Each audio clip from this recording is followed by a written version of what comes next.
ঘরকে মনের মতো রাঙিয়ে তুলতে চান না এমন মানুষ খুঁজে পাওয়া ভার। তাই তো নিজের পছন্দ ও আধুনিকতার ছোঁয়ায় ঘরকে পরিপাটি করে তোলার চাহিদাও দিন দিন বাড়ছে।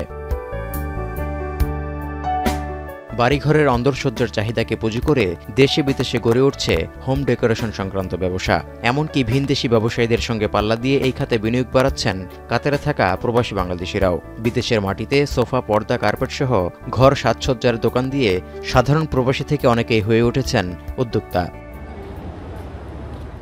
শুধু কাতারের মাইজার সারা মধ্যম এরিয়াতেই এ ধরনের ৫০টির বেশি ব্যবসা প্রতিষ্ঠান রয়েছে বাংলাদেশিদের। এর মধ্য দিয়ে একসময় কাজের সন্ধানে যাওয়া প্রবাসী বাংলাদেশিরা এখন নিজেরাই কাতারের সৃষ্টি করছেন কর্মসংস্থান। আমাদের এখানে কার্পেট, পর্দা, সোফা, তারপর রেডিমেড এভরিথিং, হাউস ডেকোরেশনের সব কিছু পাওয়া যায়। কাতারিরও আমাদের সাথে একটা ভালো একটা বন্ধুত্ব সম্পর্ক আছে। তারা আমাদেরকেও অনেক রেসপেক্ট করে, আমরাও তাদেরকে অনেক রেসপেক্ট করি। প্রবাসীরা ব্যবসা বাণিজ্যের দিকে ঝোঁকার কারণে আয় যেমন বাড়ছে, তেমনি আগের চেয়ে বেশি অঙ্কের রেমিটেন্সও পাঠাচ্ছেন বলে জানিয়েছেন তারা।